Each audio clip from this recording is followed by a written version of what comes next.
त्यांच्या कृपादाने कथेचा विस्तार बाबाजे सद्गुरु दास तुका यदक्षर म्हणाके आनंद मजमजवेयम श्रीमन्निवृत्तीनाथे तख्यातम दैवतमाश्रये देवती ही बळे धरिला सायासी करोनिया नास स्वाधीचा पूर्व पक्षी दात धिक्कारे जन स्वये जनार्दन तेची झाले विठ्ठल विठ्ठल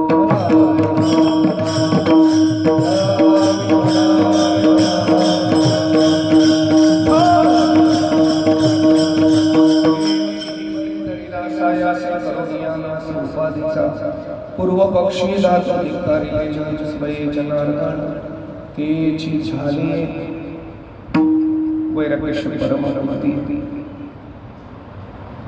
संत श्रेष्ठ श्री जगद्गुरु तुकोबाराय महाराज यांचा अत्यंत महत्वाचा अतिशय प्रासादिक या विश्वातील संत महात्म्यांचं स्वरूप आणि या विश्वातील संत महात्म्यांचं कर्तृत्व प्रतिपादन करणारा गोड असा अभंग आजच्या कीर्तनाच्या सेवेकरिता चिंतनाकरिता घेतलेला आहे.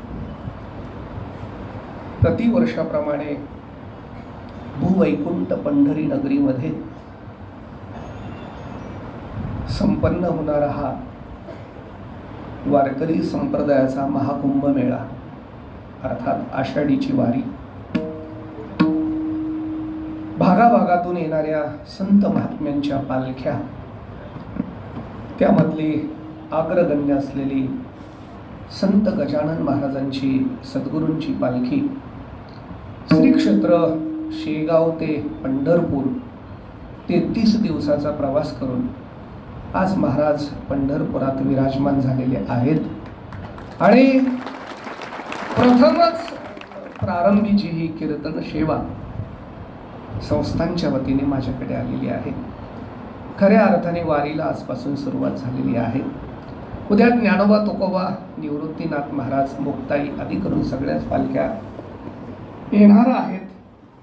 अत्यंत आनंदमय आणि वारकऱ्यांच्या अंतकरणाचा आनंद उत्सव आपण पंढरीमध्ये उपभोगत आहोत आणि म्हणून संत प्रकरणातील हा गोड असा तुकोबारायांचा अभंग या कीर्तनाच्या सेवेकरिता चिंतनाकरता माझ्या श्रीगुरु कृपेने अल्पमतीमध्ये काही भाव या अभंगाचा आपल्या पुढे सेवन करायचं आहे, प्रतिपादन करायचं आहे. माझ्यासमोर अनेक ज्येष्ठ श्रेष्ठ कथाकार, कीर्तनकार, प्रवचन गायक, वादक, गावकरी पायी आली सर्वांचे चरणी मस्तक हे पाया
देवती ही बळे धरिला सायासे करोनिया नास उपाधीचा पूर्व पक्षी धातू धिक्कारिले जन स्वये जनार्दन तेची झाले. थोडासा आवाज मला इको कमी करून द्या, आवाज वाढवा द्या. इको कमी असू दे, आवाज मात्र वाढवा. नॉर्मल इको द्या, डबल आवाज एवढा नको. हॅलो हॅलो, थोडा आवाज वाढवा इथल्या मॉनिटरला. हॅलो हॅलो, हा ठीक आहे. विठ्ठल विठ्ठल चला.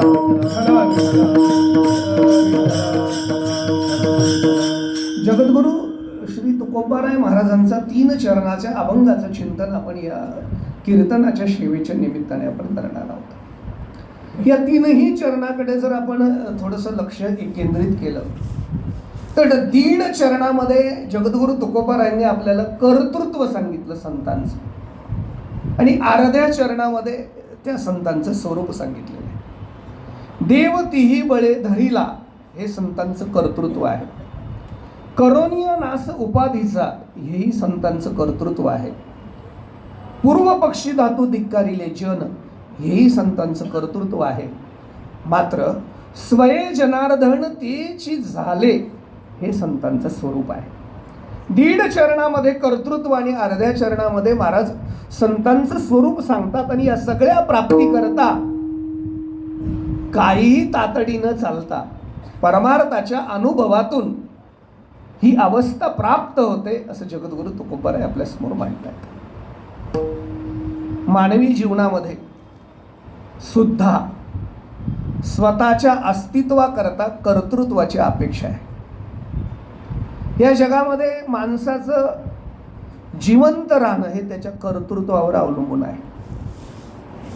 ज्याला देह असेपर्यंत जिवंत राहायचं असेल त्याने प्रपंचाचं कर्तृत्व केलं पाहिजे, आणि ज्याने मेल्यानंतर जगायचं असेल त्याने मात्र परमार्थाचं कर्तृत्व केलं पाहिजे. संसारासाठी जगणारा जीव हा कालाच्या मर्यादेने नाश पावत असतो, पण परमार्थ करणारा जीव तुका म्हणे एका मरणेची सरे उत्तमाचे मुळे कीर्ती मारे.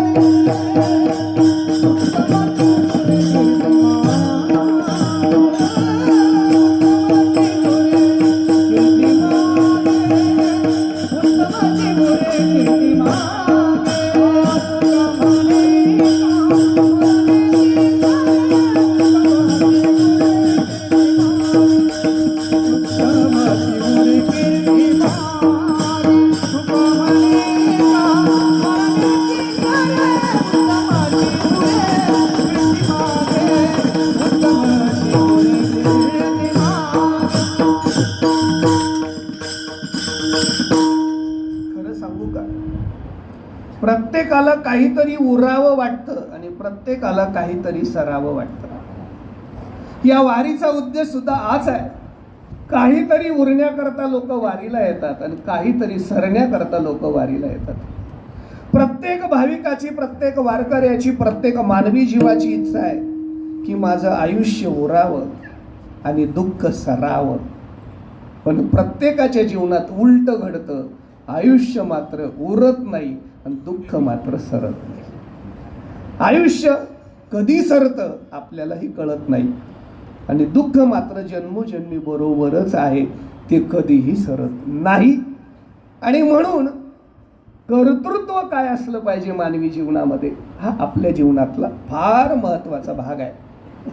मी थोडीशी 4 प्रास्ताविक म्हणून मुद्दे सांगतो. जर या समाजाचं अवलोकन केलं तर आपल्या एक गोष्ट आवर्जून लक्षात येतं.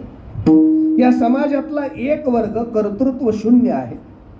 या समाजातला एक वर्ग कर्तृत्वहीन आहे. या समाजातला एक वर्ग कर्तृत्ववान आहे, आणि या समाजातला एक वर्ग विशेष कर्तृत्ववान आहे. पहिला वर्ग या समाजामध्ये असा बघायला मिळतो की तो कर्तृत्व शून्य आहे. कर्तृत्व शून्य असलेला वर्ग साधारणतः आपण अशा अंगाने बघा की जो परमार्थ करत नाही आणि प्रपंच जमत नाही. असे कितीतरी माणसं आपल्याला बघायला मिळतात. परमार्थात येत नाही, वारीला कधी येत नाही, कीर्तनात कधी ज्ञानेश्वरी हातात घेत नाही, गाथा डोक्यात ठेवत नाही, आणि प्रपंच नीट करत नाही. म्हणजे प्रापंचिक जीवनही नीट नाही आणि परमार्थातही ज्यांचं जीवन येत नाही, असे कर्तृत्व शून्य माणसं जगामध्ये अनेक आहेत. त्याबद्दल मला अजिबात वेळ घेऊन माझा तुमचा वेळ घ्यायचा नाही. कितीतरी माणसं कर्तृत्व शून्य आहेत. मला सांगा, आयुष्यभर प्रपंचासाठी राबणारी माणसं कधी मरून जातात आणि 10 दिवसाच्या आत त्यांचं नाव सगळीकडे पुसून कधी मुलाचं नाव लागतं यांना सुद्धा कळत नाही. पण तरीही आयुष्यभर परमार्थात येत नाही. असा कर्तृत्व शून्य म्हणजे अत्यंत आळशी वर्ग समाजात एक आहे. दुसरा एक वर्ग समाजात असाही बघायला मिळतो जो कर्तृत्वहीन आहे. आता कर्तृत्वहीन कुणाला म्हणायचं, थोडंसं फरक करतो. परमार्थात येत नाही पण प्रपंच चांगला करतात असा एक वर्ग आहे. म्हणजे आयुष्यभर परमार्थ नाही पण प्रपंचा करता सायास करीशी प्रपंच दिननिशी, रात्रंदिवस प्रपंचाचा सायास करणारा, आयुष्य प्रपंचासाठी व्यतीत करणारे कितीतरी माणसं मी बघितले महाराज. पण मला खरं सांगा, ज्याच्यापासून आपल्याला कधीही आनंद मिळणार नाही, ज्याच्यापासून कधीही आपल्याला सुख मिळणार नाही आणि जे आपल्याकडनं कधीही परिपूर्ण होणार नाही, ते करण्यामध्ये आपलं आयुष्य व्यर्थ करणारे माणसं कर्तृत्वहीन नाही म्हणायचं तर काय कर्तृत्ववान म्हणायचं. खरं सांगू का, जे कमवल्यानंतर, ऐका, जे कमवल्यानंतर स्वतःसाठी कामी येत नाही आणि समाजाला शिल्लक राहत नाही त्याचं नाव प्रपंच आहे. आणि मी असं मिळवण्यामध्ये ज्यांचं जीवन व्यतीत चाललं आहे, नवे नवे नवे नवे असं मिळवण्यात आयुष्य व्यर्थ करणारे माणसं कर्तृत्वहीन आहेत. हीन दर्जाचं कर्तृत्व मला असं वाटतं माहिती आहे. मला सांगा, ते भोपळं माहिती आहे का? भोपळंच म्हणतात ना आपल्या भागात. कडू दुधिया माखीला गुळे जैसा. कडू भोपळ्याला गुळ चोपडला तर त्याची भाजी कधी गोड होईल का? कडू भोपळ्याला गोड गोड साखर लावल्यावर, काही लावलं तरी कडू भोपळं गोड होणार नाही. साखरेचे केले आळे माझी पेरिले कडू भेपळे. विठ्ठल विठ्ठल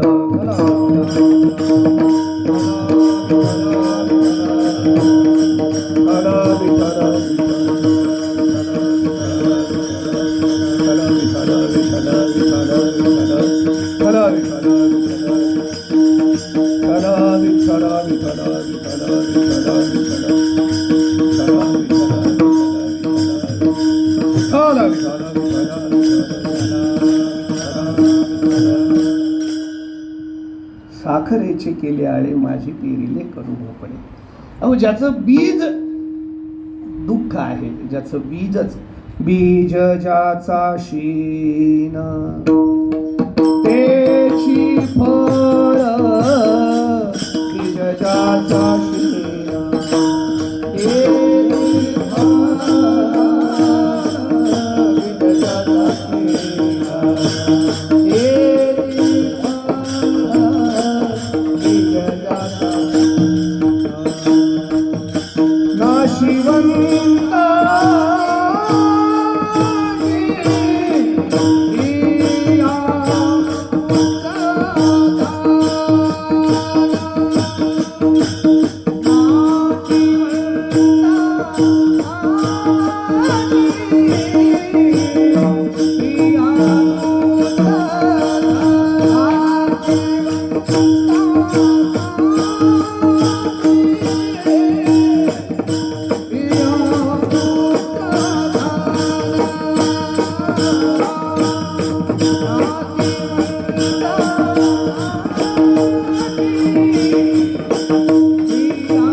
पद, बीज ज्याचा क्षीणतेची फळ. हे नासणार आहे, प्रिया नासणारी आहे, आटणारी आहे, पुत्र आटणारा आहे, धन आटणारं आहे. आणि हे मिळवण्यामध्ये जर आपण आयुष्य आठवत असतो तर आपलं ते हीन दर्जाचं कर्तृत्व आहे, जे आपल्याही कामी नाही, जे समाजाच्याही कामी नाही, जे धर्माच्याही कामी नाही आणि जे देशाच्याही कामी नाही. आणि म्हणून मी त्याला प्रपंच करता अजून थोडंसं वेदांताच्या भाषेत एक वाक्य म्हणायचं असेल तर, असत्य पदार्थाची जाणीव जे सत्यत्वाने अंतःकरणात धारण करतात आणि ते स्वप्नवतपणे जगत राहतात आणि आयुष्यभर दुःख भोगतात, त्याला प्रपंचिक जीव म्हणा. ते हीन दर्जाचं कर्तृत्व आहे. याचा नंतर एक वर्ग त्याचा पुढचा आपल्याला बघायला मिळतो, ज्याला आपण कर्तृत्ववान म्हणू शकतो, की जो प्रपंच आणि परमार्थ दोघांची सांगड करतात.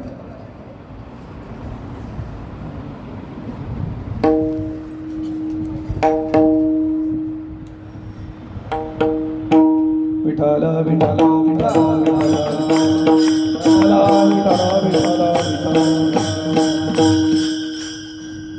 प्रपंच आणि परमार्थ जीवनामध्ये करणारा सर्वश्रेष्ठ वर्ग आहे. त्याच्यामध्ये तुम्ही आम्ही बसतो हे तितकंच खरं आहे. आम्ही प्रपंच अजिबात सोडला नाही, पण वारी सुद्धा चुकवली नाही. आम्ही आमचं प्रपंचाचं कर्तृत्वही आहे. फोनवरती आमची मॅनेजमेंट चालू आहे घरी, आहे की नाही, पण नियमाचं भजन सुद्धा चालूच आहे की नाही. आयुष्यात वारी चुकवली नाही आणि प्रपंचाच्या कर्तृत्वातून विनमुख झालो नाही, अशी माणसं कर्तृत्वान आहेत.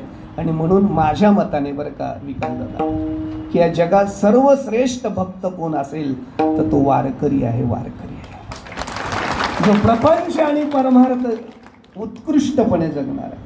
म्हणून माझे नामदेव राय, माझे सावतोबा, माझे गोरोबा नाही का, आधी करून सगळीच संत मंडळी, तुकोबा नाही का, प्रपंच ही आदर्श आहे आणि परमार्थ ही आदर्श आहे.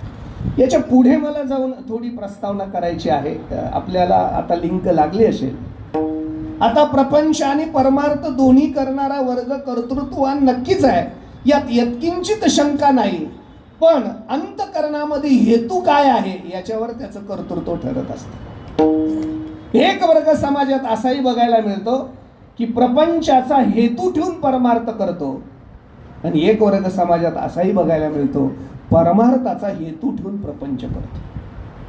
परमार्थाचा हेतू ठेवून प्रपंच करणारे जगद्गुरु तुकोबाराय आहेत, पण प्रपंचाचा हेतू ठेवून परमार्थ करणारे माझ्यासारखे कदाचित आहेत. परमार्थामध्ये येऊन सुद्धा जर प्रपंचाचाच हेतू असेल, परमार्थातून ही प्रपंचच मिळवायचा असेल, नुसती परमार्थाची क्रिया चालू आहे पण अंतरंगामध्ये जर प्रपंचच घट्ट बसला असेल, तर मला असं वाटतं याहीपेक्षा मोठा प्रपंच दुसरा काहीच नाही. वारीमध्ये चाललाय पण हेतू मात्र परमार्थ नाही, प्रपंच आहे की नाही. वेगवेगळ्या अंगाने अनेक गोष्टी सांगता येतील, पण एक गोष्ट कायम लक्षात ठेवा, तुम्ही क्रिया काय करतायत ही कधीच निश्चित होत नाही जोपर्यंत हेतू काय ठेवतायत. जर तुमची क्रिया फार चांगली परमार्थाची आहे पण त्या क्रियेतून जर प्रपंच जन्माला येतोय तर तुमची क्रियेला काहीच अर्थ नाही.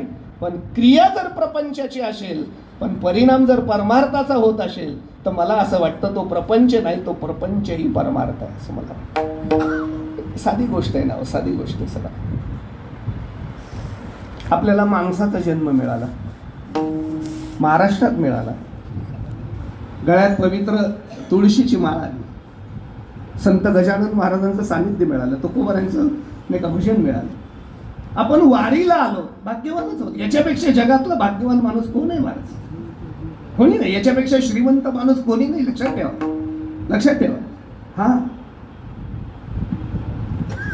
ज्याच्या गळ्यात पवित्र तुळशीची माळ आहे आणि ज्याच्या घरात ज्ञानेश्वरी गाथा आहे तो जगातला सर्वात श्रीमंत माणूस आहे.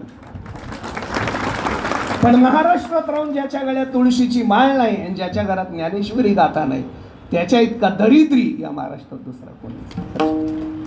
लक्षात. मग माझा मुद्दा तोच आहे, मी हेच तुम्हाला सांगतोय की परिणाम काय आहे याच्यावर क्रिया ठरत असते. समजा एखाद्याला महाराष्ट्रात माणसाचा जन्म मिळाला पण तो पंढरपूरला येऊ शकला नाही, आणि एखाद्या दुर्भाग्याला कुत्र्याचा जन्म मिळाला पण तो पंढरपुरात मिळाला.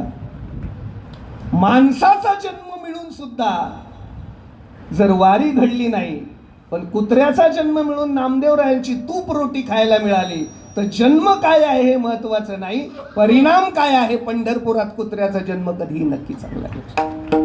तोंडातून गटारगंगा वाहण्यापेक्षा गाढवाचा जन्म मिळावा पण तो पैठणमध्ये मिळावा, पशु पक्षाचा जन्म मिळावा पण तो देऊत मिळावा. आणि मला जर विचारलं तर कदाचित तुम्हाला कदाचित वाईट वाटेल, मला जर यदा कदाचित देवाने रेडाचा जन्म दिला तर मी आनंदाने स्वीकारेल. 10 वेळा रेडा होईल पण देवाला एकच सांगेल, एकदा तरी ज्ञानोबाऱ्यांचा हात डोक्यावर ठेवू दे. जर ज्ञानोबाऱ्यांचा हात डोक्यावर पडत असेल तर रेडा होणं महत्वाचं नाही, तर ज्ञानोबाऱ्यांचं आशीर्वचन महत्वाचं आहे. परिणाम काय होतोय हे जीवनामध्ये महत्वाचं आहे. नाहीतर चालला आहे परमार्थ परिणाम काहीच नाही, आहे की नाही. थोडंसं अतिशयोक्ती क्षमा मागून बोलतो. पूर्वी कीर्तनं फार कमी व्हायची. म्हणजे मामासाहेब, जोग महाराज, ही सगळी मंडळी, आमची गुरुवर्य परंपरा, वैकुंठवासी प्रातस्मरणीय दुंडा महाराज, ही काही रोज कीर्तन करणारी माणसं नव्हती महाराज. 8 दिवसातून एखादं कीर्तन, 15 दिवसातून एखादं कीर्तन करायचे. पण या महाराष्ट्राला संप्रदायात लावून गेले, लक्षात ठेवा. आज आम्ही रोज कीर्तन करतो पण एकही माणूस माळकरी होत नाही, हे परिणाम नाही. अवलोकन आणि परिणाम फार महत्वाचा आहे. मग प्रपंचापेक्षा परमार्थाचा परिणाम होत असेल तर मला असं वाटतं परमार्थाचा हेतू ठेवून निमित्ताला प्रपंच करणारे जगद्गुरु तुकोबाराय, परमार्थाचा हेतू ठेवून निमित्ताला प्रपंच करणारे नामदेवराय आहेत, परमार्थाचा हेतू ठेवून निमित्ताला प्रपंच करणारे संत एकनाथ महाराज आहेत. अहो, ज्या प्रपंचातून 36 वर्ष देवाला जाऊ वाटत नाही आणि आमच्या स्वप्नात सुद्धा येऊ वाटत नाही. काय दुर्दैवी अवस्था आमची, आहे की नाही. आमच्या स्वप्नात येत नाही, त्यांच्या प्रपंचातून जात नाही. म्हणून परिणाम लक्षात घ्या की प्रपंचाकरिता परमार्थ नसला पाहिजे, तर परमार्थाकरिता प्रपंच असला पाहिजे. तो या जगातला कर्तृत्ववान आहे. आता याच्यामध्ये 2 भाग करतो, याच्यात 2 भाग करतो. जास्त जड नाही होते ना, वारीतलं कीर्तन आहे, ऐकूया थोडं, नाही का. याचे 2 भाग करतो. आता स्वतःच्या आनंदासाठी परमार्थ करणारा, प्रपंच बाजूला करणारा एक वर्ग, आणि समाजाला आनंद देण्याकरता प्रपंचाची राख रांगोळी करून परमार्थ करणारे एक वर्ग. एक चांगलं प्रमाण आहे, सगळ्यांच्या पाठातलं प्रमाण आहे. बघा तुम्ही, प्रपंच ओसरो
प्रपंच ओसरो ओसरो चित्त तुझे पायी मोडो. अनेक वेळा आई चंद्रभागेला पूर येतो. आपण जुन्या वारकऱ्यांनी तर कदाचित अनुभवलाही असेल. अनेक वेळा पूर येतो. कधी कधी आपले पूर्वज सांगतात, आम्ही वारीला गेलो होतो, अडकून पडलो. अहो, नामदेव पायरीला पाणी लागलं म्हणता की नाही. नामदेव पायरीला पाणी लागलं, चंद्रभागेला पूर आला. आता मला सांगा, तो पूर तसाच राहतो का? काही कालांतराने तो पूर काय होतो? ओसरतो. तो पूर ओसरतो. आणि मग लोक पूर बघायला येतात. ही माणसाचा चमत्कारच आहे, झाल्यावर सगळे येतात. हा, बऱ्याच वेळा जय विठ्ठललाच बरेच मंडळी येतात. हा, आता जी माणसं पूर ओसरल्यावर आली, ज्यांनी पूर बघितला ते त्यांना सांगतात, ती नामदेव पायरी दिसते का, ती खून आहे का, तिथपर्यंत पूर होता, ती खून बघा. तो ओसरला, पूर ओसरला, पण खून तशीच ठेवून गेला. पूर ओसरला पण खून तशीच ठेवून गेला. प्रपंच ओसरणारे म्हणणारे, पण अंतरंगामध्ये प्रपंचाची खून अबाधित ठेवणारा एक वर्ग आहे की खून तशीच आहे, प्रपंचात खून तशीच आहे, पण ओसरला म्हणतोय. पण दुसरा एक वर्ग असा आहे, तोडिले लाग माग दोन्ही. आम्ही लाग आणि माग, आम्ही काय केला, संबंधही प्रपंचाचा तोडून टाकला आणि खुणाही प्रपंचाच्या पुसून टाकल्या. जाळोनी संसार बैसलो संसाराच्या नावे घालोनी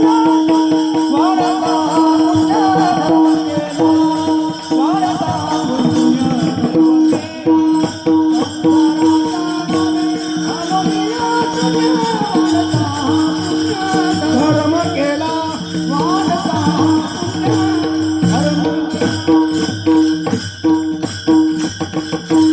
जाळोनी संसार बैसलो अंगणी म्हणा किंवा संसाराच्या नावे घालून या शून्य. आम्ही संसारावर शून्य घातला. जगद्गुरु तुकोबाराय महाराज म्हणतात, आता शून्य घातला म्हणजे कितीची एफडी केली बँकेत, आहे की नाही.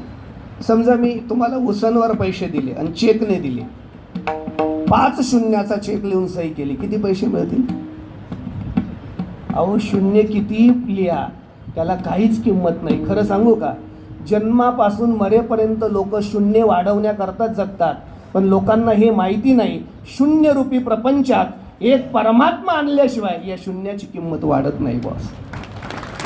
आणि शून्य प्रपंचात एक परमात्मा नेण्याकरता पंढरीची वारी आहे. लक्षात तेव्हा कधी किंमत, शून्य किती असू द्या, त्याच्याजवळ एक येऊन बसला पाहिजे, तर त्याची किंमत वाढणार आहे. महाराज म्हणतात, आम्ही संसाराच्या नावे शून्य घातला आणि म्हणून आम्हाला काय करता आलं, तर पुण्य धर्म वाढता करता आला. वाढता हा पुण्य धर्म केला. धर्म 2 प्रकारचा आहे, एक प्रवृत्ती धर्म आहे आणि दुसरा निवृत्ती धर्म आहे. प्रवृत्ती धर्म हा देशकाल मर्यादेत बदलत राहतो, पण निवृत्ती धर्माचा संबंध अंतर्मनाशी आहे. प्रवृत्ती धर्म बदलतो. सगळ्या देशाचा धर्म एक नाही, सगळ्या लोकांचा धर्म एक नाही, आहे की नाही. प्रत्येकाचा वेगवेगळा धर्म आहे, प्रत्येकाचं अवलोकन वेगवेगळं आहे. एखादा भारताच्या संरक्षण खात्यामध्ये सेवेत असलेला जवान गावात आला तर गावातल्या लोकांनी त्याच्यावर प्रेम करावं आणि त्यांनी लोकांवर प्रेम करावं, हा त्याचा धर्म झाला. म्हणजे सुट्टीवर आला तर गावातल्या लोकांनी त्याच्यावर प्रेम करावं, त्याने लोकांना प्रेम द्यावं, हा त्याचा धर्म झाला. ज्या दिवशी सुट्टी संपली, सीमेवर उभा राहिला, दिसेल त्याला मारून टाकावं, हा त्याचा धर्म झाला. माणूस मारणं सीमेवर त्याचा धर्म आहे, पण गावात माणसावर प्रेम करणं हा त्याचा धर्म आहे. तो देश कालात बदलत गेला. पण प्रवृत्ती धर्मासारखं निवृत्ती धर्म नाही. निवृत्ती धर्माचा संबंध अंतर्मनाशी आहे. ज्याला एकदा तो साधता आला की तो धर्म बदलत नाही. देश बदलतो, युग बदलतं, व्यक्ती बदलत नाही, जन्म बदलतो, पण धर्म मात्र बदलत नाही. अंतरंगामध्ये अंतर्मनाशी तो फक्त साधता आला. कृतयुगामध्ये प्रल्हादाने तो धर्म साधला आणि परमात्म्याला आपलंसं केलं. एकदा आपलंसं केलं रे केलं की तो प्रल्हाद अंगत झाला तरी परमात्मा आपलासाच आहे. उद्धव झाला तरी परमात्मा आपलासाच आहे. नामदेव झाला तरी परमात्मा आपलासाच आहे. आणि तुकोबा झाला तरी देवही बदलला नाही आणि धर्मही बदलला नाही. याला निवृत्ती धर्म म्हणतात. आम्ही तर 8 दिवसात गुरु बदलतो अलीकडे.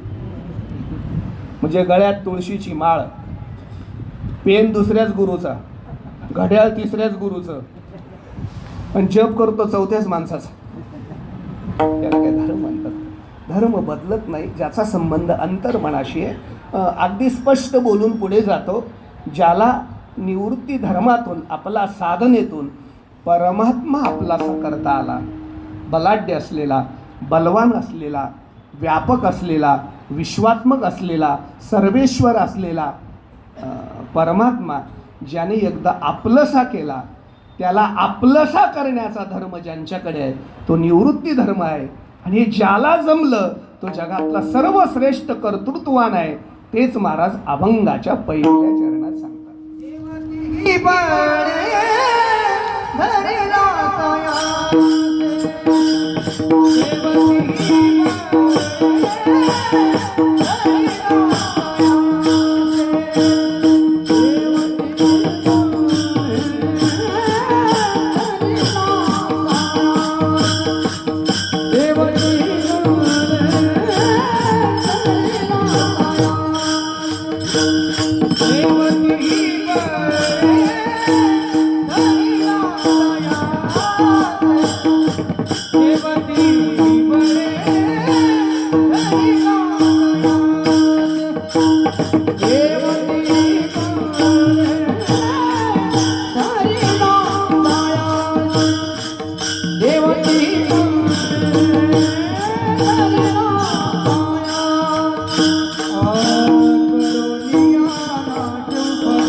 विठ्ठल विठ्ठल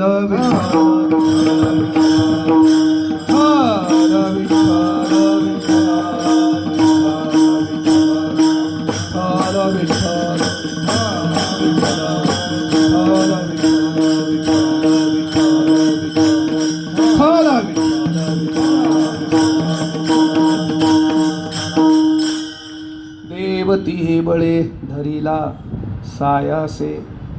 देव धरला याच्यापेक्षा मोठं कर्तृत्व काही नाही. ज्याला देव आपलंसा करता आला, ज्याला देव मिळवता आला आणि कायमचा टिकवता आला, तो जगातला सर्वश्रेष्ठ कर्तृत्ववान आहे असं जगद्गुरु तुकोबारायांनी आपल्यासमोर मांडलं आहे. आता असं आहे, तुकोबारायांना देव धरता आला, देवती बळे धरिला असा दावा तुकोबारायांनी केला आहे. काही गोष्टी करता येतात पण होता नाही येत, आणि काही गोष्टी होता येतात पण करता नाही येत. काही गोष्टी करण्यासाठी सोप्या आहेत पण होण्यासाठी अवघड आहेत. काही गोष्टी होण्यासाठी सोप्या आहेत पण करण्यासाठी अवघड आहेत. मला असं वाटतं सर्वांना देव होता येतं. काय म्हणतो मी? सर्वांना देव होता येतं, देवाचं रूप नाही घेता येत. काय म्हणतो मी? सर्वांना देव होता येतं, देवाचं रूप नाही घेता येत. याच्या उलट सर्वांना संतांचं रूप घेता येतं, संत नाही होता येत. संत होता येत नाही पण रूप घेता येतं. देव होता येतं पण देवाचं रूप नाही घेता येत. होता येईल का चतुर्भुज? शक्य आहे का? देवाचं रूप आहे की नाही? शंखचक्र करा, शक्य नाही. देवाचं रूप घेणं शक्य नाही, पण तुम्ही देवच आहात. त्या स्थितीला गेलात की देवच आहात. मात्र उलट आहे, संतांचं रूप कुणालाही घेता येतं पण संत नाही होता येत. मग संत होता येत का नाही? तर त्याकरता या अभंगात जे कर्तृत्व मांडलं आहे तसं कर्तृत्व आमच्याकडे नाही, म्हणून आम्हाला संत होता येत. काय असतं? कर्तृत्व आणि स्वरूप याची बेरीज म्हणजे संतत्व आहे. नुसतं स्वरूप म्हणजे संतत्व नाही आणि नुसतं कर्तृत्व म्हणजेही संतत्व नाही. एखाद्याकडे कर्तृत्व असेल पण तसं स्वरूप असलं पाहिजे, आणि एखाद्याकडे स्वरूप असेल पण तसं कर्तृत्व असलं पाहिजे. आणि म्हणून जिथं जिथं संतांचं वर्णन आपण चिंतनात घेतो तिथं स्वरूप आणि कर्तृत्वाची बेरीज केलेली आहे. बघा तुम्ही, साधं सर्वांच्या पाठातलं प्रमाण सांगतो. ज्ञानोबारायांचं वर्णन करताना जगद्गुरु तुकोबाराय महाराज म्हणतात, जयाची द्वारी सोन्याचा पिंपळ. हे चरण ज्ञानोबारायांचं नाही का स्वरूपाचं वर्णन आहे. सोन्याचा पिंपळ आहे हे ज्ञानोबारायांचं स्वरूप झालं, पण अंगी ऐशे बळ रेडा बोले हे ज्ञानोबारायांचं कर्तृत्व झालं. उद्या एखादा श्रीमंत माणूस दारात सोन्याचा पिंपळ उभा करेल, मग काही लोकांनी त्याचं दर्शन घ्यायचं का? दारात सोन्याचा पिंपळ काय म्हणजे तेवढ्यात ज्ञानोबाराय नाही, अंगामध्ये रेड्याला बोलवण्याची ताकद आहे का हे कर्तृत्व जोडावं लागतं. तेव्हा नाथ महाराजांनी केलेलं ज्ञानोबारायांचं वर्णन बघा ना तुम्ही. कैवल्याचा प्रगटला चैतन्याचा ज्ञानोबा. स्वरूप आहे कैवल्याचा पुतळा, स्वरूप आहे माऊलींचं नाही का? हे सगळं स्वरूप आहे. पण ह्याच अभंगाचे सगळे बाकीचे प्रमाण बघितले, साधकाचा मायबापा दरुशेने हे त्यांचं कर्तृत्व आहे. चालविली हे त्यांचं कर्तृत्व आहे. रेड्यामुखी वेद, नाही तर उद्या तर कोणी फेटा बांधेल, कोणी दाढी वाढवेल, त्याला काय अर्थ आहे? 2 मिनिटं एवढ्या पंढरपुरात तुमचा वेळ घेणं योग्य नाही, पण एक अर्धा क्षण सांगतो तुम्हाला. आमच्याकडचं एक पोरगं 10वी नापास झालं. आता 10वी नापास व्हायचं असतं का कधी? झालं. आता जुना काल होता. पूर्वी असं होतं, बाप पोराला मारायचं. आता उलट झालं.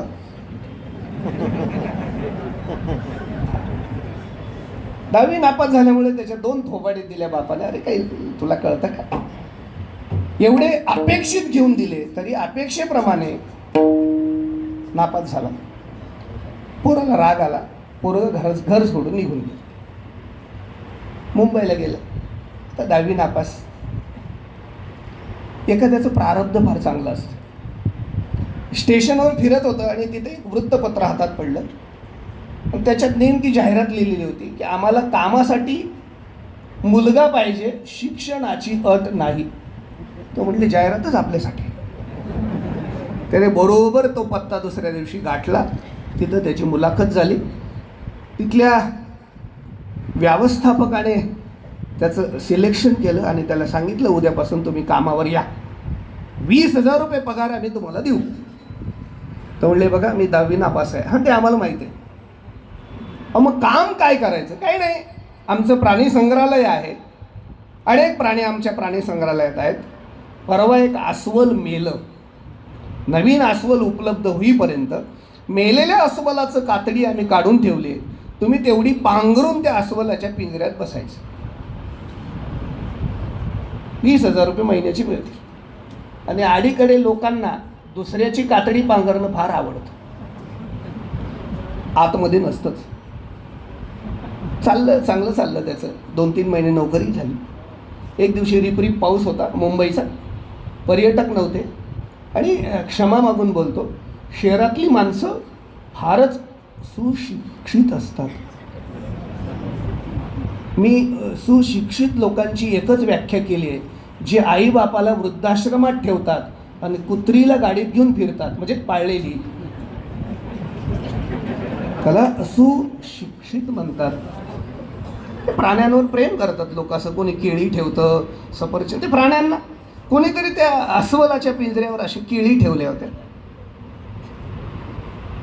पाऊस होता, कोणी पर्यटक नाही, याने त्या बघितलं, त्याला वाटलं तेवढ्या केळी काढून खाली घेऊ आपण, खाता येतील म्हणून ही केळी काढायला वरती चढलं. कोण?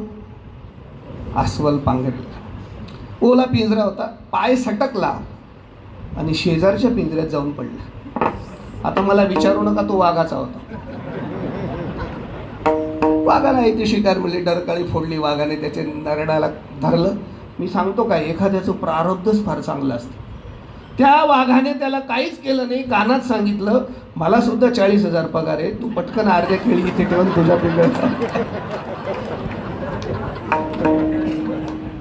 वाघाचं कल्पत पांघरणं शक्य आहे, पण वाघ होणं शक्य आहे का? तसं संतांचं स्वरूप घेणं सर्वांना शक्य आहे. पण संतांसारखं कर्तृत्व करणं फक्त ज्ञानोबारांना शक्य आहे, ते फक्त तुकोबारांना शक्य आहे. म्हणून एक लक्षात ठेवा, चमत्कृतीच्या बाबतीत संत सारखेच आहेत असं समजू नका. जे ज्ञानोबांना जमलं ते तुकोबांनाही जमतं, ते नामदेवांनाही जमतं, ते नाथ महाराजांनाही जमतं. त्यांच्या जीवनामध्ये जे जे प्रसंग आले तिथं ती चमत्कृती केली त्यांनी. पण चमत्कृती म्हणजे संत नाही, तर अंतरंगाचं स्वरूप आणि कर्तृत्व एकत्र येऊन परमात्म्याला प्रेमाने आपलंसं करून आनंदी जीवन जगून समाजाला आनंद देणं याचं नाव संत आहे. लक्षात ठेवा. शेवी शेवी तो हारस वारी तो हारिका, शेवी तो हारस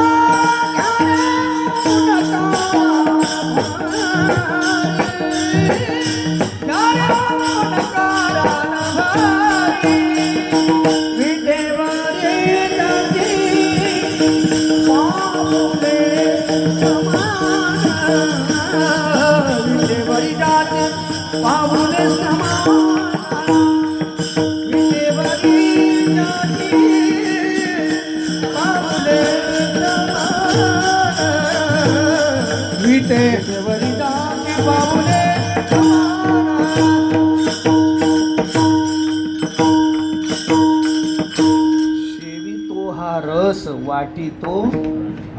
वाटितो आणि का आणि शेवितो याच्यामध्येच खरं संतांचं कर्तव्य. जय जय ओ शुद्धे उदारे अनवरत आनंदे आनंदे वर्षती हे कर्तृत्व झालं. शुद्धता, उदारता आणि प्रसिद्धी हे त्यांचं स्वरूप झालं.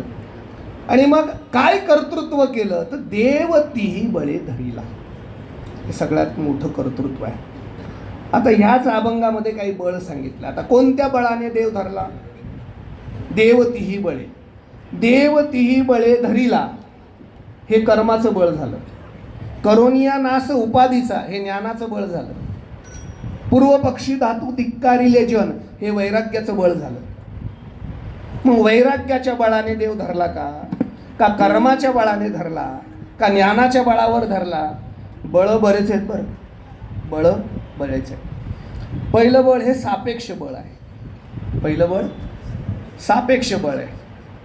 एखाद्याला 10 किलो उचलता येईल, एखाद्याला 100 किलो उचलता येईल. भिन्न भिन्न बळ आहे, बरोबर आहे की नाही? सर्वांना सारखं बळ नाही, सापेक्ष बळ आहे. मला सांगा, भीमदादाला किती बळ होतं? किती बळ होतं? एक अर्धा मिनटं घेतो. एकदा काय झालं, कुंती मातेने एक व्रत केलं, त्या व्रताची सांगता होती. कुंती मातेने इच्छा व्यक्त केली की गांधारीने हे व्रत केलं आणि सांगते करता मोठा उत्सव केला आणि सोन्याच्या वाटीत सुवासिनींना साखर वाटली. म्हणजे वाटी सगट वाटली. हां, आपण काय वाटतं 14 जानेवारीला मला नंतर सांगा. आणि मग कुंती मातेलाही चांगलं व्रताची सांगता व्हावी अशी अपेक्षा होती. चांगली मुलं आईचं अंतकरण जाणतात. अर्जुनाच्या लक्षात आलं की आपली आईची इच्छा आहे व्रताची सांगता चांगली व्हावी. अर्जुनाने सांगितलं काही काळजी करू नको, तू ऐरावतावर साखर वाट. म्हणलं ऐरावत तर स्वर्गात आहे, मी आणतो तुझ्यासाठी. बाणाची शिडी केली अर्जुनाने आणि भीमाला सांगितलं ऐरावत घेऊन ये स्वर्गातून इंद्राचं, आईला साखर वाटण्याकरता. भीम ही शिडीने स्वर्गात गेला, इंद्राला सांगितलं ते ऐरावत पाहिजे मला. इंद्र म्हटले ते काही ग्रामपंचायतचं ट्रॅक्टर वाटलं का तुला, कोणी घ्यायचं? अरे ही स्वर्गातली संपत्ती अशी मृत्यू लोकात नेता येत नाही. ते म्हटले देतो का? गदा टाकतो. गदा टाकू म्हटल्यावर इंद्राचा पिय बाजूला होता पिऊन. ते म्हटले साहेब ते नेता येणार नाही, तुम्ही हो म्हणा. पण त्याने मात्र ते उपरण्यासारखा ऐरावत तो गळ्यात घातला. भीम उतरायला लागला. 3 शिड्या उतरल्यावर बाण तुटला आणि भीम खाली पडला. एक जाता जाता सहज एक वाक्य बोलून जातो, जगात असं एक दैवत आहे जिचं वय 90 वर्ष असेल आणि तिचा 75 वर्षाचा मुलगा जर बाहेर गावी गेला असेल तर तो घरी येत नाही तोपर्यंत जिचा डोळा लागत नाही तिचं नाव आई आहे, लक्षात. आणि बेल मागरूनही दरवाजा उघडत नाही तिचं नाव मला माहिती नाही.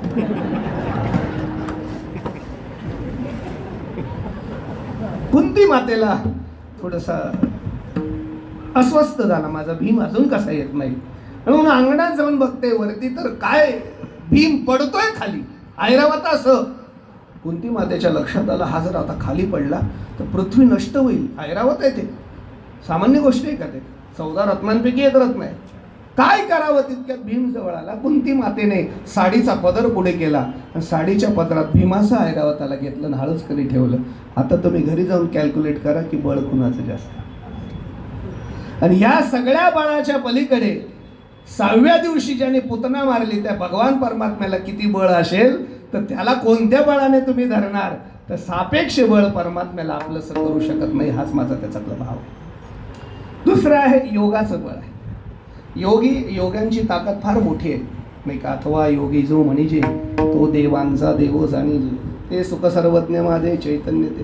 योगी हा देवांचा देव आहे महाराज. योग्याचं बळ फार मोठं आहे. सगळं भाग्य त्या योग्याच्या पायात. योग भाग्य घराये, योग भाग्य घराये, योग भाग्य घराये, योग भाग्य सर्व शक्ती चालत, सर्व शक्ती चालत योग भाग्य कराये, योग भाग्य कराये, योग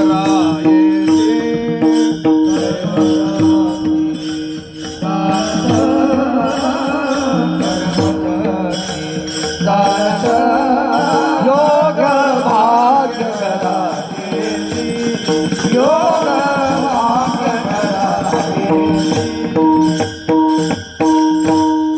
योगाचं भाग्य, योगाचं बळ हे स्वतंत्र आहे. त्याहीपेक्षा ज्ञानाचं बळ पुन्हा स्वतंत्र आहे. सापेक्ष बळ, योग्याचं बळ, अजून त्याहीपेक्षा मोठं ज्ञानाचं बळ आहे महाराज. हे बघा, जगामध्ये सापेक्ष बळापेक्षा ज्ञानाचं बळ जर असेल तर तो माणूस मोठा होतो. या जगात ज्ञानी माणसाची किंमत होते का वजनदार माणसाची किंमत होते? आहे की नाही? हो. किती किलोचा माणूस आहे त्याच्यावर पगार ठरत नाही. कोणती पदवी घेतली त्याच्यावर पगार ठरवतो. आहे की नाही? आहे की नाही? बुद्धीला किंमत आहे महाराज. ते जुने कीर्तनकार फार सांगायचे. तो भुईमुंग असतो ना, भुईमुंग काय म्हणतात तुमच्याकडे? हा, भुईमुंगचा पाला किती फोपावला त्याला किंमत नाहीये, खाली शेंगा किती लागल्या त्याला किंमत. बरेच भुईमुंग नुसते फोपावतात.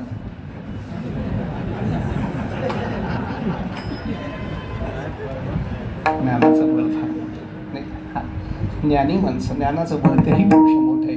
आणि या सगळ्या बळांपेक्षा जगामध्ये सर्वश्रेष्ठ बळ आहे त्याला भावाचं बळ म्हणतात, त्याला प्रेमाचं बळ म्हणतात, जे फक्त आणि फक्त भक्तांकडे आहे आणि त्याच्यानेच परमात्मा आपलासा करता येतो. देवा कारणे भावत स्मात, देवा कारणे भावत और देविता द्यावे लागे, और देविता झाले कचित तरी बहुता, झाले कचित तरी बहुता. एवढ्यासाठी नका गौवाचा हात का, एवढ्यासाठी नका वा वा. हात का, एवढ्यासाठी नका करू वाचा हात का, एवढ्यासाठी नका करू वाचा हात का. काही न लगे एक भावाची कारण. भाव असला पाहिजे. आणि भाव असेल, प्रेम असेल, भाव बळे एरवी, एरवी ज्ञानाने न आकळे, एरवी कर्माने न आकळे, एरवी योगाने न आकळे, भाव बळे आकळे. प्रेमा करता, भावा करता, भावाने तो आहे कळला जातो. कितीतरी उदाहरणं याच्यासाठी सांगेल, पण तो भावही कसा असला पाहिजे. काहींच्या अंतकरणामध्ये भावोदय होतो, काहींच्या अंतकरणात त्याच्यात भाव संधी निर्माण होते, काहींच्या अंतकरणात भाव शाबल्य आणि काहींच्या अंतकरणात भाव शांती असते.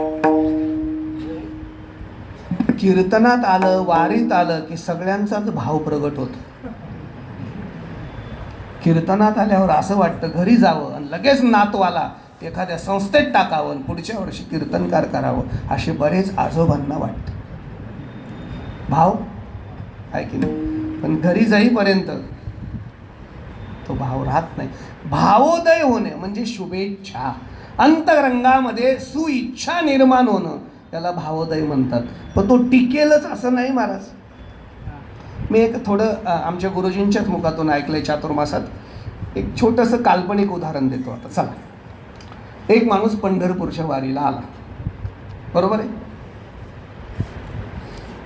सद्गुरू गजानन महाराजांच्या पालखीत 33 दिवस चालला, पंढरपुरात आला. काय पालखी इथं ठेवली, कीर्तनातच होता. पंचपदी नेमकी सुरूच झाली कीर्तनाची आणि तितकेच घरून फोन आला, अभिनंदन. काय झालं? अहो मुलगा झाला तुम्हाला. वा वा वा वा. पंढरीत पाय ठेवले आणि गजानन महाराज तिकडे प्रगट झाले. काय झाला त्याच्या अंतकरणात?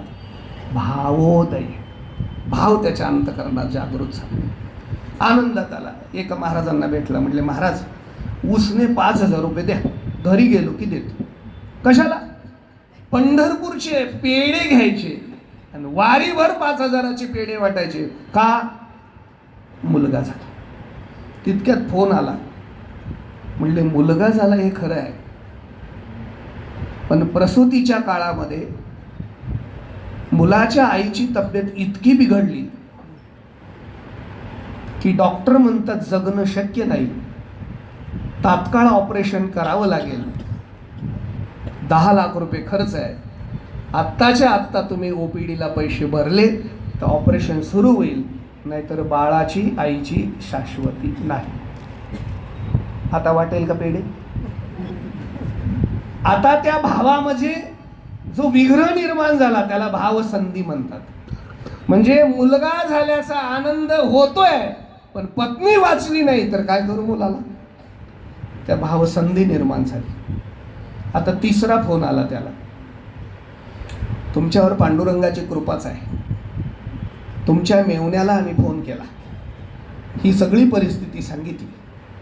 ते मुंबई महानगरपालिकेत असल्यामुळे त्यांनी तात्काळ 10 लाख रुपये RTGS हॉस्पिटलच्या नावाने केलं. पेशंट आता ऑपरेशनला गेलेलं आहे. फक्त ऑपरेशन यशस्वी व्हावं एवढीच पांडुरंगाला प्रार्थना आहे. आता त्याच्या मनात जो भाव निर्माण झाला त्याला भाव शाबल्य म्हणतात. पैसे आहेत, मुलगा झाला आहे, ऑपरेशन चालू आहे, पण यशस्वी व्हावं ही मात्र पांडुरंगाकडे प्रार्थना आहे. आणि जेव्हा चौथा फोन आला, तुम्ही खरंच भाग्यवान आहात, ऑपरेशन यशस्वी झालं. युगायुगाने मोठं ऑपरेशन करावंच लागलं नाही, लाख रुपयात काम भागलं, 9 लाख उरले. मेवणा ते परत घ्यायला तयार नाही. त्याने सांगितलं भाच्याच्या नावावर FD करून टाका, बाळही सुखरूप आहे आणि आईही सुखरूप आहे. आता अंतकरणामध्ये जो भाव निर्माण होतो त्याला भाव शांती म्हणतात. आणि इथंच खरं परमात्म्याचं प्रेम द्रवीभूत होतं आणि परमात्म्यावर दृढ विश्वास निर्माण होतो. अशी भावसंधी अंतकरणात निर्माण होण्याकरता फार मोठा सायास करावा लागतो, फार मोठा. नाहीतर माणसं, आता किती माणसं बघितले, वारीला आला आणि घरी बैल मेला आणि हा बैल पुन्हा वारीला आला नाही.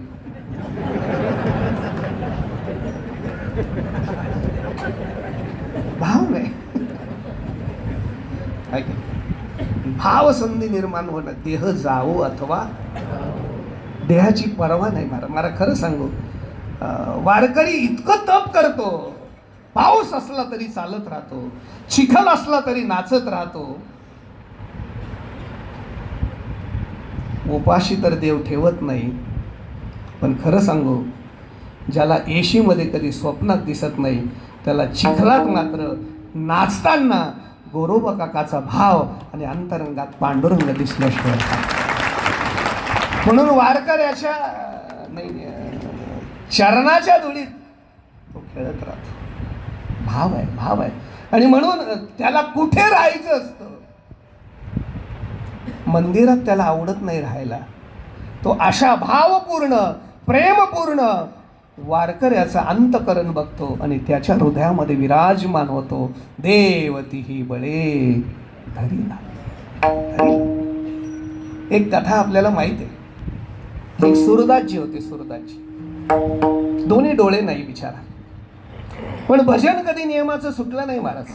रोज मंदिरात जाणार, भगवंताचं भजन करणार, मगच प्रसाद घेणार. एक दिवशी संध्याकाळी मंदिराच्या दिशेने जाता जाता त्या सुरदासजींकडनं रस्ता थोडासा चुकला, अंदाज चुकला. संध्याकाळी बरेच रस्ते चुकतात. आणि मंदिर दिलं सोडून आणि जंगलाच्या दिशेने निघून गेला. 9:45 वाजत आले. मंदिर सापडे ना. पण पुढे एक विहीर आली. त्याला काय माहिती सुरदासजीला विहीर आहे असं. एक पाऊल टाकलं की विहिरीत पडून तो सुरदासजी मरणार. पण भगवंताची कृपा आहे. निर्वाणी गोविंद असे मागे पुढे. परमात्मा क्षणात प्रगट झाले आणि त्याचा हात धरला आणि त्याला म्हटले, या इकडे. बाबा, अहो पुढे विहीर आहे, दिसत नाही तुम्हाला? मला दिसलं असतं तर विहिरीजवळ आलो असतो का बाळा? अहो कुठे चालला तेवढ्या रात्रीचं? डोळे नाही? काही नाही, भजनालाच निघालो होतो बेटा. अरे काय भजन करता? देव आला असता का तुमचं वाचवायला? ठाईचं पैसोनी. ते म्हणले, माझं भजन बंद करणार, तू इथं रात्री 10 वाजता काय करतो? तू कोण आहे? ते म्हणले, मी गुराखी आहे, गाई सारतो. अरे रात्री गाई सारतो का? ते म्हणले, वासरू हरवलं होतं, शोधायला आलो होतो. मग चल मला मंदिरात सोड. आणि सुरदासजीने त्या लहान मुलाचा हात धरला जो परमात्मा होता. परमात्मा माझा इतका उदार आहे. नेत्र दिले नाही, पण नेत्राची स्पर्श ताकद हातामध्ये दिली. म्हणून सुरदासजीला नेत्राची ताकद हातात आहे. कोणती बी नोट द्या, एक क्षणात ते ओळखतात.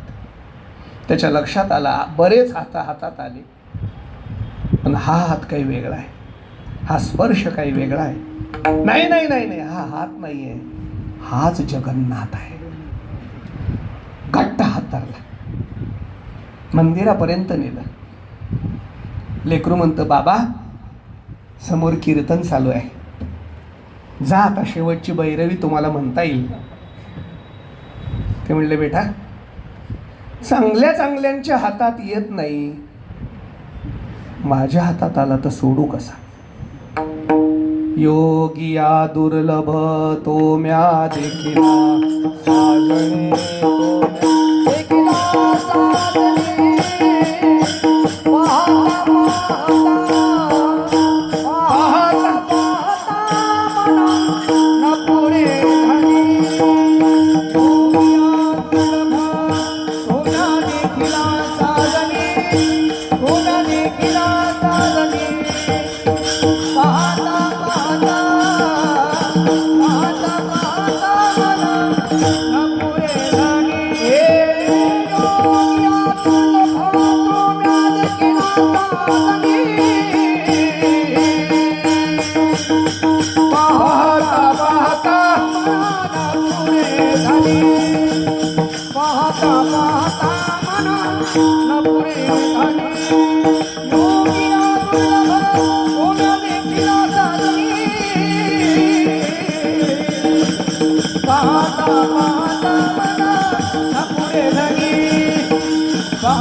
आमापाशी दुर्लभ असणारा परमात्मा हातात आला, तर तुला सोडू कसं? मी थोडं दृष्टांतात बाजूला जातो. मी दृष्टांत पूर्ण करतो. काही लोक असा प्रश्न करतात, आषाढीच्या गर्दीत एवढं तुम्ही रेटारेटी करता, देव काही एरवी नसतो का पंढरपुरात? अरे निवांत जात जावं, खायला चंगराचंगरीमध्ये घुसाघुसीमध्ये करतात तुम्ही. त्यांच्यासाठी एक उत्तर सांगतो. आता 25 लाख लोक वारीत असतील, बरोबर आहे? 25 लाख लोक पंढरीत असतील. या 25 लाख लोकांमध्ये अगदी शॉर्टकट केलं तर 25 साधू तर असतील का नसतील? 25 साधू तर असतील. या चेंगराचेंगरीमध्ये, या गर्दीमध्ये चुकून एखाद्या साधूचा स्पर्श झाला तर जीवनाचं कृत कल्याण झाल्याशिवाय राहत नाही. धरितीच्या हाती संत कृपावंत पाळी पंढरीला तळ. आणि त्याच माणसावर परमात्मा लळा करतो, प्रेम करतो. त्याकरता वारीत यायचंय. कधीतरी त्या ज्ञानोबाचं दर्शन होईल, कधीतरी तुकोबाचं दर्शन होईल, कधीतरी गजानन महाराज संतांचं दर्शन होईल. आणि ज्यांना संतांचं दर्शन झालं त्यांच्यावर देव दृष्टी टाकल्याशिवाय राहत नाही. संत दर्शनी हा लाभ, दर्शनी हा लाभ, संत दर्शनी हा लाभ, संत दर्शनी हा लाभ. हा पद्मनाभ जोडला, पद्मनाभ जोडला.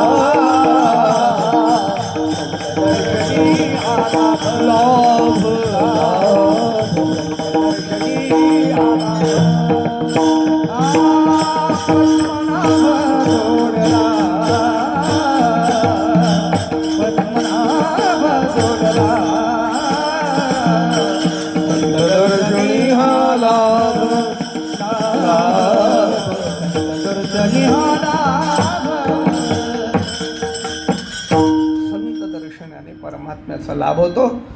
ते सुरदासजी म्हणतात, आता तुला सोडायला मी तयार नाही. मी आता हातात आलाय का सोडू कसा? देव मात्र चतुर राहतो शिरोमणी.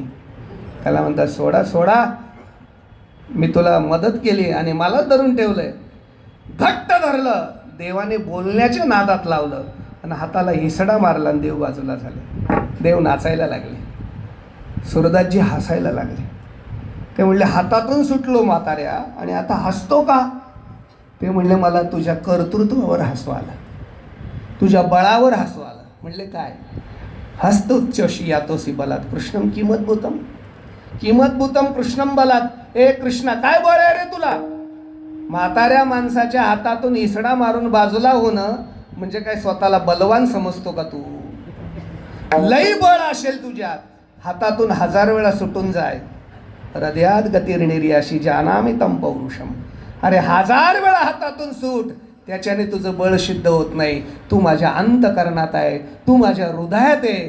खरं तुला बळ असेल एकदा हृदयातून निघून दाखव, मग तुला मी बलवान म्हणेल. देवती ही बळे दरिला, दरिला पंढरीचा चोर. मी किंवा साठविला हरी जी हृदय मंदिरी.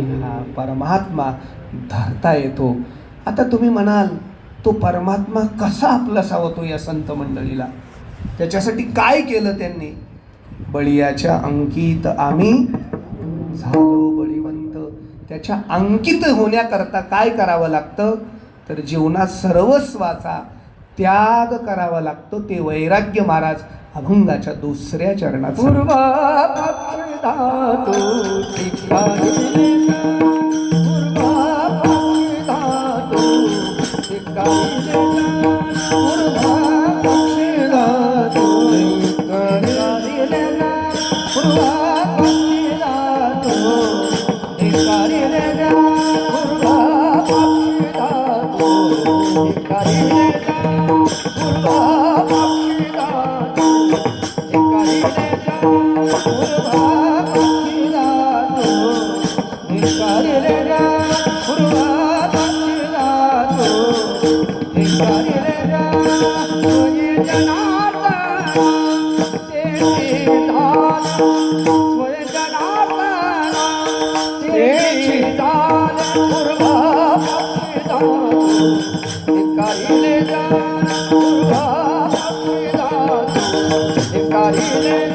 Hare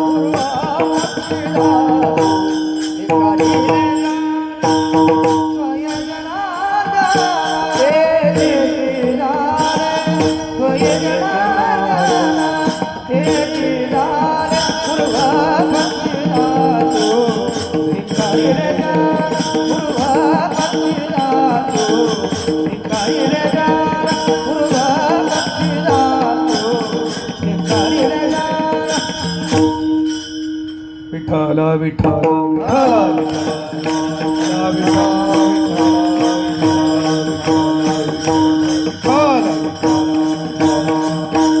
पक्षी धातू धिक्कारिले जन स्वये जनार्दन तेची झाले. आम्ही पूर्व पक्षी धातू धिक्कारिले जन, सर्वस्वाचा त्याग या संत महात्म्यांनी केला. हे वैराग्याचं बळ त्यांच्या अंगी असल्यामुळे स्वये जनार्दन तत्वाला, स्वये जनार्दन स्वरूपाला ते संत स्वतः प्राप्त झाले. थोडंसा याचा उत्तरार्ध समारोपाच्या दृष्टीने एक मनामध्ये प्रश्न आला तेवढा सांगतो आणि त्याचा विचार करून मी सेवा संपवतो. देव तिही बळे धरिला, मान्य आहे, संतांनी देव धरला, पण सायासे,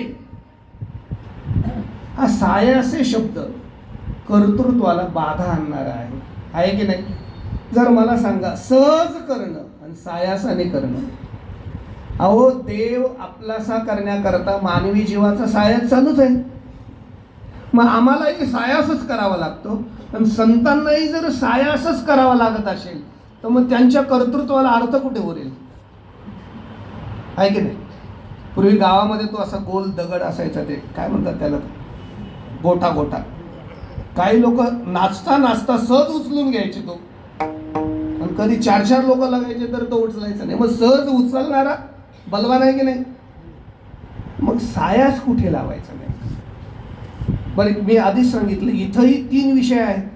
कर्माचा सायास आहे का, ज्ञानाचा सायास आहे का, वैराग्याचा सायास आहे? हा सायास कुठे लावायचा थोडासा विचार आहे. मी थोडंसं त्यावरती नियोजित वेळेत थोडंसं बोलतो, पण एकदा आपण नियमाप्रमाणे प्रेमाने भूवैकुंठमध्ये पांडुरंगाचा, परमात्म्याचा भजन करू. विठोबार खुमारी, जय विठोबार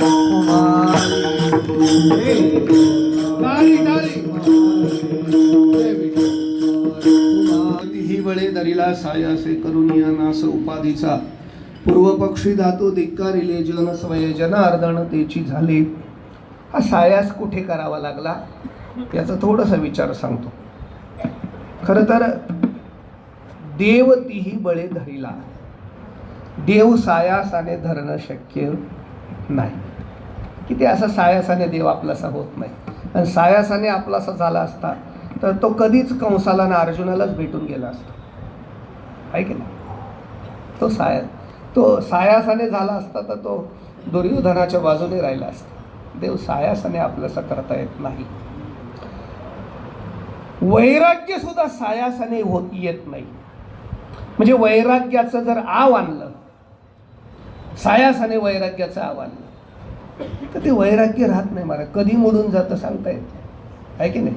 विषय समोर आले की आपलं वैराग्याचं कधी पाणी होईल हे सांगता येत नाही.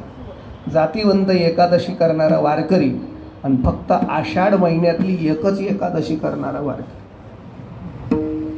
ती एकादशी कधी मुडेल सांगता येत नाही. जाताना कांदा भजीचा वास आला तर ह्याच्या एकादशीचा भरोसा नाही महाराज. सायासाने कुठलंच होत नाही. ऐका, मग नेमका सायास कुठे करायचा? ऐका, देव तिही बळे धरिला, सायासे नाही करायचं.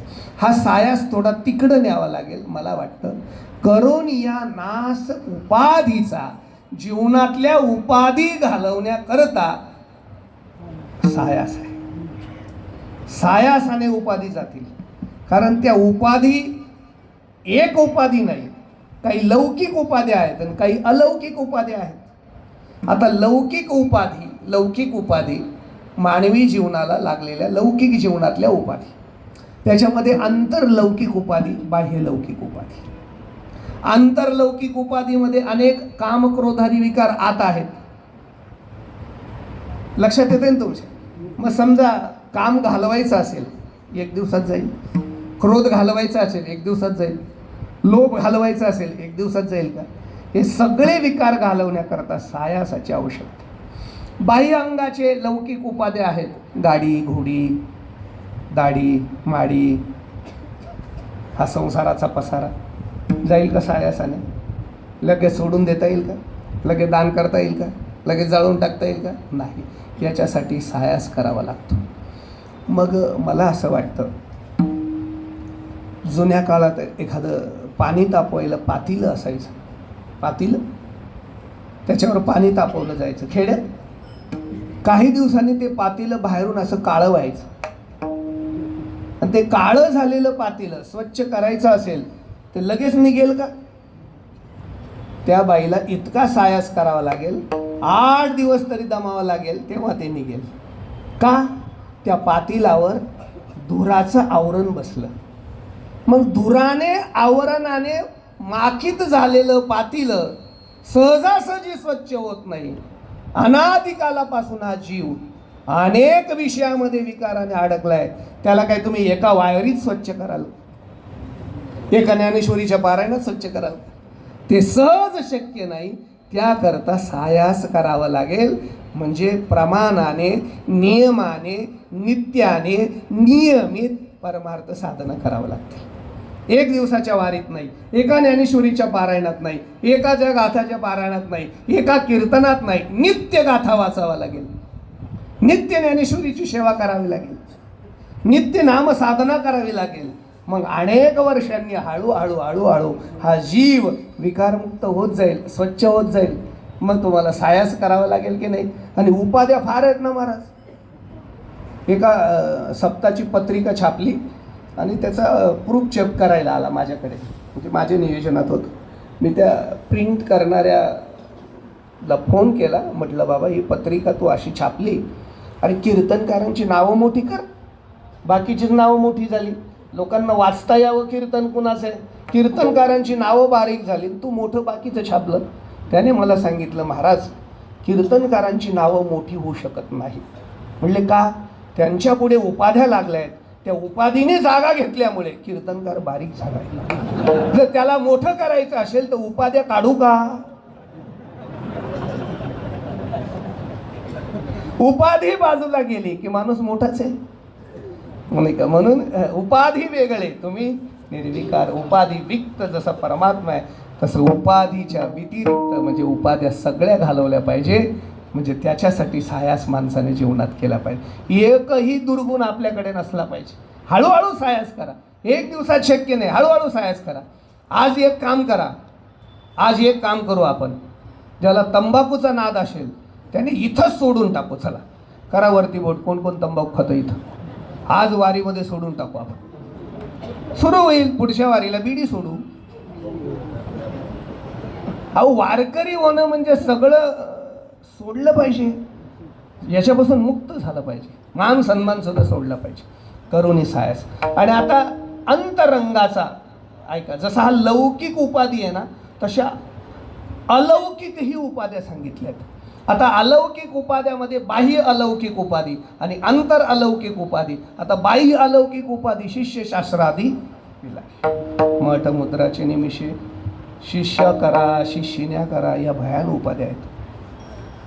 याच्यापासून साधू जीवन मुक्त असलं पाहिजे, कुठे गुंतलं नाही पाहिजे. आणि अंतरंगामध्ये मीपणाची सुद्धा उपाधी नसली पाहिजे.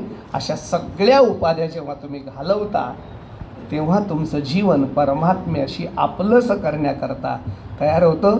अशा नाही हे बघा, तुका म्हणे देह भरीला कधी पण. हे बघा, 1 मिनटं, अर्धाच मिनटं घेतो. तुमचा पुण्यात फ्लॅट आहे, म्हणजे कीर्तनाप्रत आहे ना फ्लॅट? हां, पुण्यात फ्लॅट आहे, तुम्ही कोणी राहत नाही म्हणून एकाला भाड्याने दिला आहे. त्याने ₹1,00,000 डिपॉझिट दिले आणि 10,000 रुपये महिन्याला भाडं आहे. बरोबर 2 तारखेला भाडं अकाउंटला येऊन जातं. तुमचा जवळचा एक नातेवाईक पुण्यात बदलून गेला आणि त्याच्या लक्षात आलं तुमचा फ्लॅट आहे. ते म्हणले, बघा असं कळलं तुमचा फ्लॅट आहे पुण्यात. म्हणजे हा, मग दुसऱ्याला भाड्याने देण्यापेक्षा मी भाडं देतो, मला द्या. ठीक आहे, आपलंच आहे, घ्या. त्याला चावी देता येईल का? कधी चावी देता येईल त्याला? असलेला भाडेकरू घरातून बाहेर काढल्याशिवाय तुमच्या जवळच्या माणसाला ते घर देता येत नाही. आम्ही अनादिकालापासून विकाराचे भाडेकरू या देहरूपामध्ये भारून ठेवलेत. हे भाडेकरू तुम्ही बाहेर हाकलल्याशिवाय निर्गुण निराकार परमात्मा तुमच्या अंतःकरणात येऊन विराजमान होतच नाही. आणि हे भाडेकरू घालवण्याकरिता वारी आहे. हे विकार तुम्ही घालवा. 1 वारी, 2 वारी, 3 वारी, हळूहळू. अहो, घरी माणसं असे टाईट होतात एकमेकावर, पण इथं माणसं क्रोधमुक्त होतात. क्रोधमुक्त होतात. हे बघा, घरी जर एखादी बाईने पाण्याचा हांडा आडवा लावला नळाला, ती हांडाच हाणून फेकते तिला. पण इथं माऊलीच्या सोहळ्यात चालताना पहाटे टँकर खाली बसतो, 1 तांब्या पाणी पडतं आणि दुसराच मध्ये पाणी तांब्या लावतो. पण याला क्रोध येत नाही. माऊली 2 तांबे अजून पडू द्या हो. हा क्रोध गेला, हा लोभ गेला नाही का, हे विकार गेले. याकरता ह्या साधना आहेत. आणि म्हणून जगातली सर्वश्रेष्ठ साधना काय असेल तर ती पंढरपूरची वारी आहे. आणि जगातलं सगळ्यात मोठं इव्हेंट काय असेल तर आषाढी एकादशी आहे. म्हणून असं तिथं लाखो लोक आहेत. मला सांगा, आजपर्यंत आलेल्या लाखो लोकात एखादा उपाशी राहिला असा माणूस दाखवा. एखाद्याला निवारा भेटला नाही असा माणूस दाखवा. आणि एखादा इथं आल्यावर पुन्हा पुढच्या वर्षा वारीला आला नाही असा माणूस दाखवा. हा जीवनातला आनंद आहे. पण हे सगळं करण्याकरता तुम्हाला संयम ठेवा लागेल. हे एकदा होत नाही. सायासाने उपाधी घालावा लागेल. माझा वेळ संपलाय, 2च मिनिटं राहिलेत. ऐका, असं करा आता. देवतीही बळे धरिला, सायाशे उपाधीचा करून नाश. सायासाने उपाधी घालवली. ती गणपतीची आरती आपली पाठ आहे का सगळ्यांची?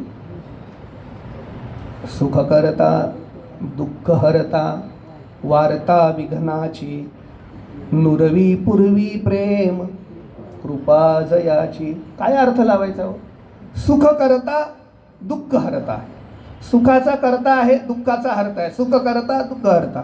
वार्ता विघ्नाची, विघ्नाची वार्ता. नुरवी पूर्वी, हा, वार्ता विघ्नाची नुरवी पूर्वी. कस काय असा देव? मग ही आरती म्हणताना संगती अशी नाही. सुख करता दुःख हरता वार्ता विघ्नाची नुरवी, पूर्णविराम, पूर्वी प्रेम कृपा जयाची. आहे की नाही? तसं देवतीही बळे धरिला.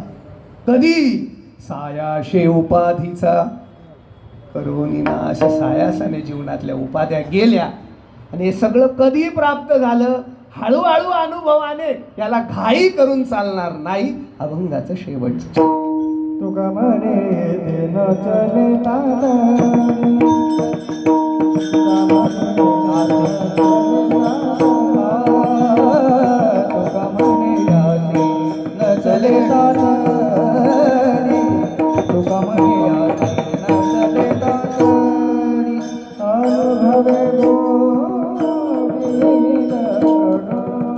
अनुभवे अनुभवे पूर्वपक्षी धातुरी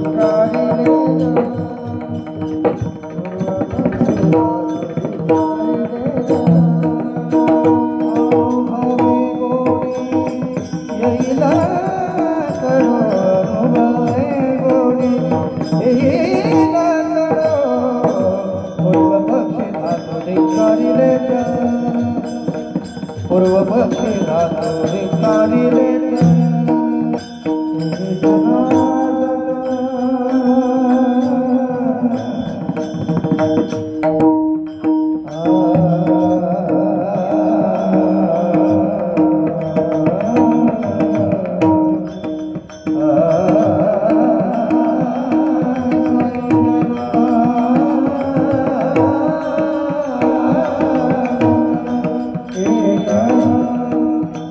Jaya